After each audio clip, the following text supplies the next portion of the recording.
Hello guys, and today it's gonna be a little bit of different video. There won't be any crafting, but there will be a kitty cat and there will be a little witch. Well, actually she's not that little. She's kind of a big witch for decorations. But anyway, today we have Maundy Thursday. As I understand it, it can also be called Holy Thursday, Sheer Thursday. Basically, it's the Thursday before Easter. I tried to film this outside, but it didn't work. And I don't know if you can hear my snoring dog in the background.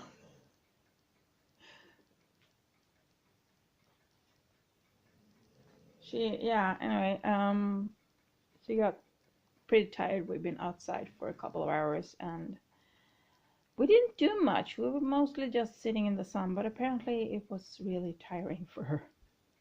So what are we going to do today instead of crafting and doing other things? Well, I'm going to do something that I've been really nervous about, and I'm still really nervous about it. I am going to read to you from this book. So what is this book? Well, it is, let me show you guys. Let's do this. Scandinavian folklore. Let's see if we can focus. Hey, there we go. Scandinavian folklore, illustrations of the traditional beliefs of the northern people, selected and translated by William A. Craigie. And it was printed in London in 1896. So this is a good old book. And like I said, it's about Scandinavian folklore and lore, not law. And this is British English, and I'm more accustomed to American English and sorry, a bit sniffly. It is also old British English, so if I stutter and mumble and have to restart a couple of times, please bear with me. I am doing my very best. So the passage that I'm thinking I should read to you today is kind of fitting, and I have something itching. Sorry. It is the ride the Blåkulla. Because today on Maundy Thursday, sounds like I say Monday Thursday, right? But Maundy Thursday, it's the night where the witches go to Blåkulla to feast and be with the evil one, as we can nicely call him, you know, the big guys with the horns and stuff, depending on what your beliefs are.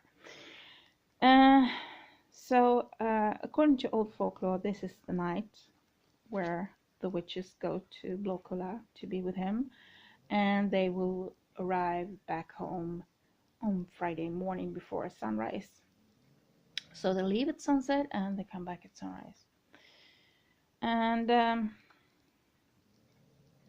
yeah, everyone's just sleeping except me. My other cat is sleeping outside in the sun, and this one's sleeping inside, and my dog is snoring behind me, and I'm tired. I'm not gonna lie. I'm not gonna lie about it. Okay, so it is 10. Actually, it is 20 minutes to 11 right now, and let's see if we can do this. If I can do this. I'm actually nervous, so let's see. The ride to Blåkulla. The witches blow into the keyhole of the church door in order to blow from themselves the Holy Ghost before the journey to Blåkulla to be initiated in the service of the evil one.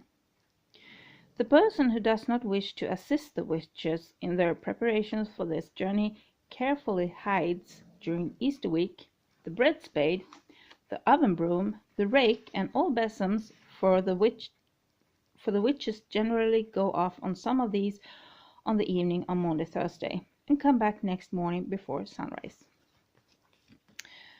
Those witches who have not these implements themselves borrow or take them from wherever they can get them. Their own broomstick is not always sufficient. Some witches take let's go back a bit. Those witches who have not these implements themselves borrow or take them wherever they can get them. Their own broomstick is not always sufficient, as some witches take children with them to get them initiated in the black arts. The way lies through the witch's chimney, up into the air, while the witches cry, "In the evil one's name, up and not down, over all tree tops and back again before daylight." One time it happened that a young witch, who was going that way for the first time, said in place of these words, "Up and down till daylight," and so continued to fly up and down the chimney until daybreak. At Blåkulla the witches are received by the evil one in the best of fashion. He bears the shape of a man, but has horse's feet. No, sorry, back a bit. He bears the shape of a man, but has horse's foot. The witches give him an account of all the mischief they have done during the previous year, and he then teaches the old one still worse arts, after which he dances with them all. The festival closes with a banquet, which to the witches seem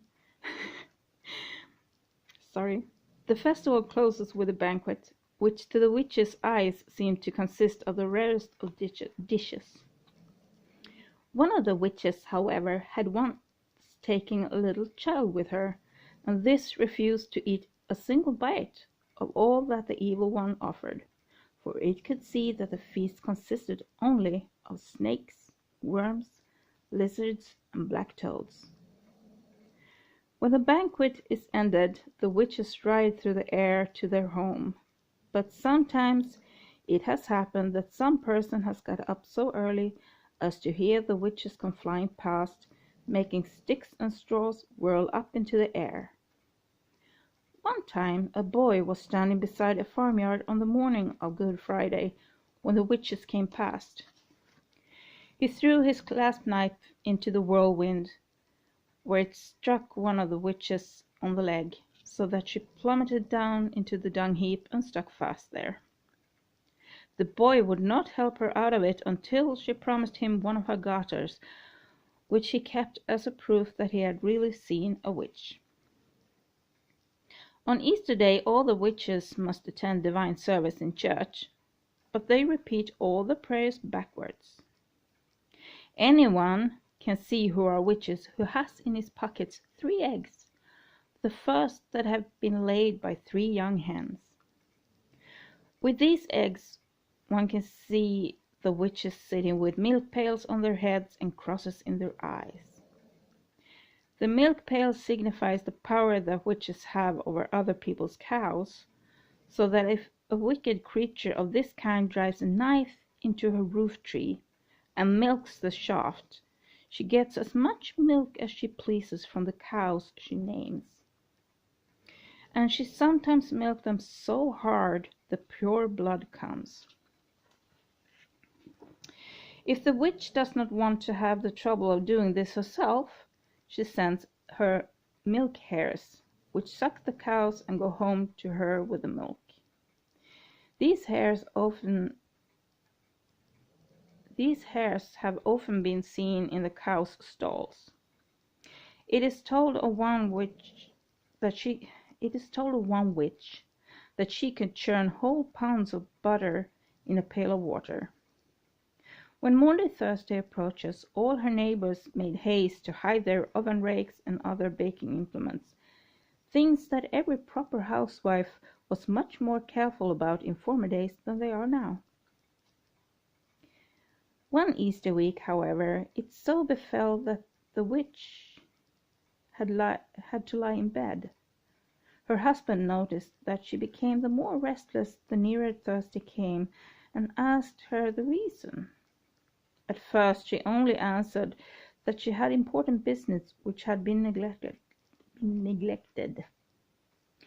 But when her husband declared himself willing to do it, whatever it might be, she confessed to him her fear of not being able to go with her comrades to Blåkulla and hear what was talked about there. The husband asked whether he could not go in her place. She said it could be done if he would only in all respects follow the directions she would give him, and he promised to do so. She then put on him her own shape and gave him a long stick, which he was to fence with the witches, but every time he struck any of them he was to say, "Sword today, hole tomorrow." Then she smeared the oven rake with troll save, and instructed her husband that he would fly through the chimney if he said, "Straight up and straight out over all beech tops." The husband, however, had let's go back. The husband, however, had always had a grudge against his wife's companions, and as he was a soldier, he exchanged the wooden stick for his good sword, and went off to Blåkulla. There was dancing and sporting there, but there were no nice sports.